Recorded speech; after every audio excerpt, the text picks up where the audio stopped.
Assalamualaikum warahmatullahi wabarakatuh. Baik, selamat datang di channel saya kembali ya, buat para bapak dan ibu guru seluruh Indonesia yang ingin mendaftar P3K tahun 2022. Di sini sudah keluar surat edaran dari Menpan RB terkait P3K tahun 2022. Di sini saya ambil dari situs Menpan RB ya, untuk mengetahui bahwa surat ini benar-benar dikeluarkan dari Menpan RB. Kita langsung masuk ke poin bawahnya pada pasal pada pasal 4, bahwa pelamar itu dibagi menjadi dua. Yang pertama adalah pelamar umum, yang kedua adalah pelamar prioritas, di mana pelamar prioritas itu dibagi menjadi tiga, yaitu pelamar prioritas pertama, kedua, dan ketiga, di mana prioritas pertama itu adalah THK 2 non ASN lulusan PPG dan guru swasta yang memenuhi nilai ambang batas. Jadi untuk para bapak dan ibu guru yang sudah mengikuti seleksi tahun 2021, di sini ada kesempatan untuk langsung penempatan gitu ya.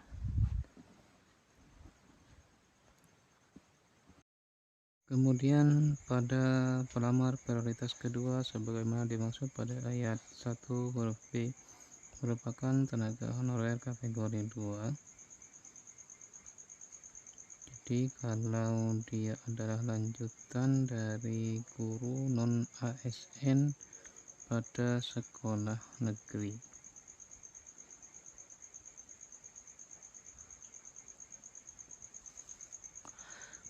Kemudian pada pelamar prioritas ketiga itu adalah guru non ASN di sekolah negeri yang terdaftar Polri dan memiliki masa kerja paling rendah 3 tahun. Jadi yang dimaksud pada ayat 1 huruf C, badai lulusan PPG yang memenuhi nilai ambang batas. Kemudian pada pelamar umum, yaitu yang pertama lulusan PPG yang terdaftar di database. Kemudian ada pelamar yang terdaftar di Dapodik baik sekolah negeri ataupun sekolah swasta. Kemudian pada persyaratan umum ya, sama seperti halnya dengan tahun-tahun sebelumnya, yaitu WNI, kemudian usia paling rendah 20, paling tinggi 59, dan seterusnya. Ini dapat dibaca pada surat edaran Menpan. Kita masuk pada poin ke bawah ya,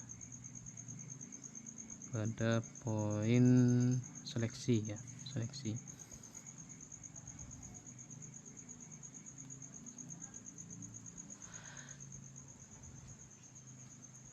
Yaitu pada pasal 32.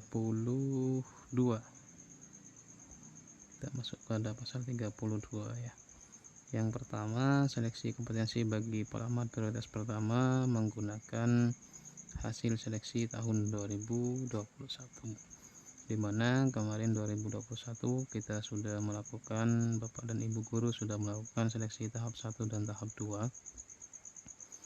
Ada ketentuannya di sini ya, dimana jika bapak dan ibu guru melakukan 2 kali seleksi, yaitu seleksi kompetensi pertama dan seleksi kompetensi kedua, kemudian dinyatakan lulus passing grade ya, lulus dari nilai ambang batas, maka yang diambil adalah nilai paling tinggi gitu ya, dengan catatan jabatan yang dipilih adalah sama. Jika jabatan yang dipilih berbeda, maka seleksi pertama dengan seleksi kedua menggunakan jabatan yang berbeda atau memilih jabatan yang berbeda, maka yang diambil terakhir ya, diambil nilai menggunakan nilai akhir pada seleksi kompetensi 2 terlebih dahulu.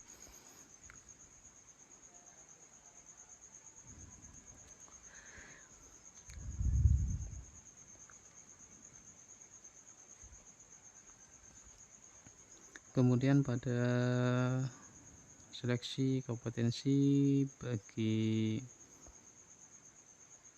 pelamarnya, ke bawah dulu.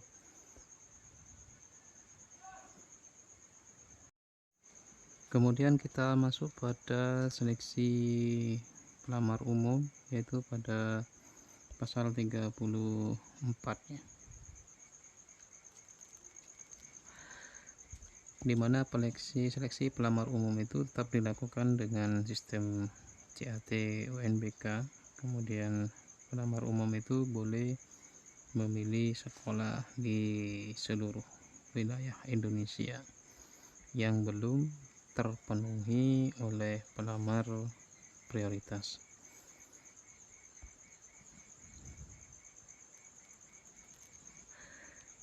Kemudian kita masuk ke pasal berikutnya tentang pelamar umum ya.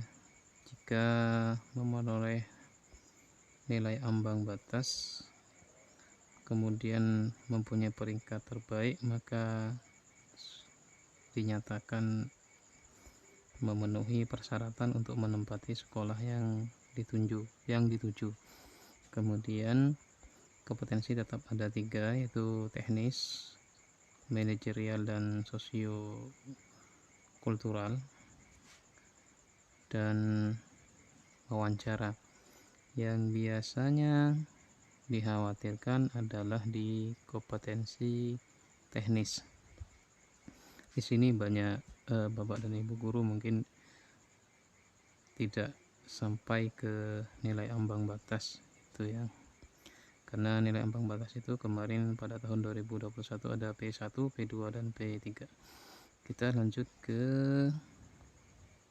bawah ya, tentang penambahan nilai pada seleksi tahun 2022.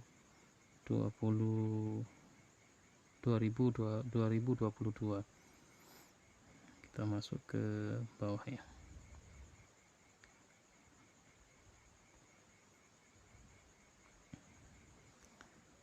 Pada pasal 38.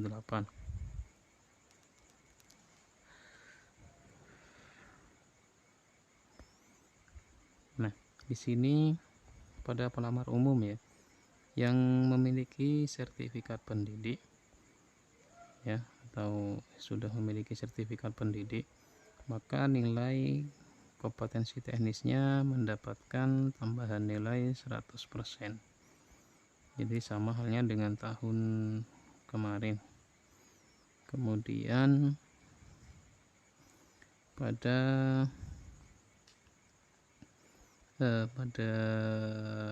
poin ke pasal 38 ya, ayat 1 poin yang B, pelamar dari penyandang disabilitas mendapatkan tambahan nilai sebesar 10% setelah diverifikasi.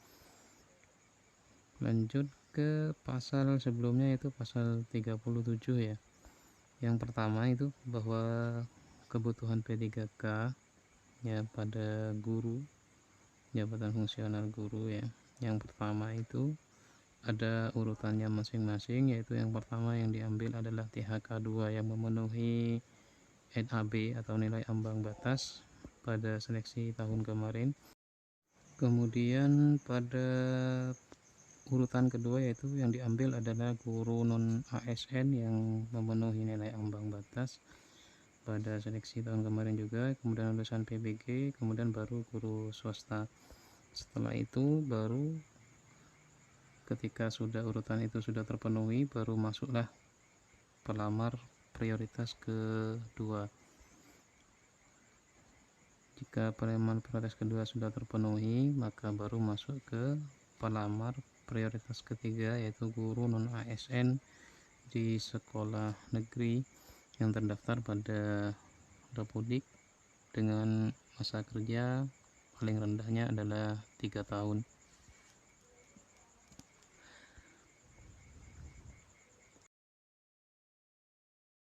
Pasal 37 ayat 5 ya, jika pasal 37 ayat 1 sampai ayat 4 sudah terpenuhi, baru masuklah pelamar umum ya, dalam hal ini yaitu PPG gitu ya, PPG yang lulusan PPG dan pelamar yang terdaftar di Dapodik.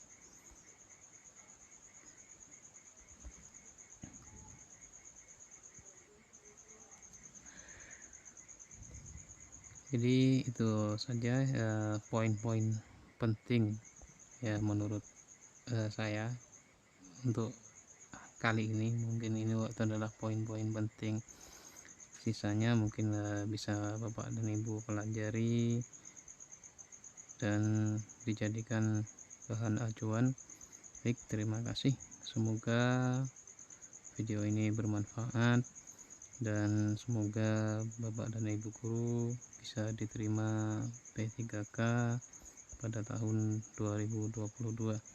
Terima kasih. Assalamualaikum warahmatullahi wabarakatuh.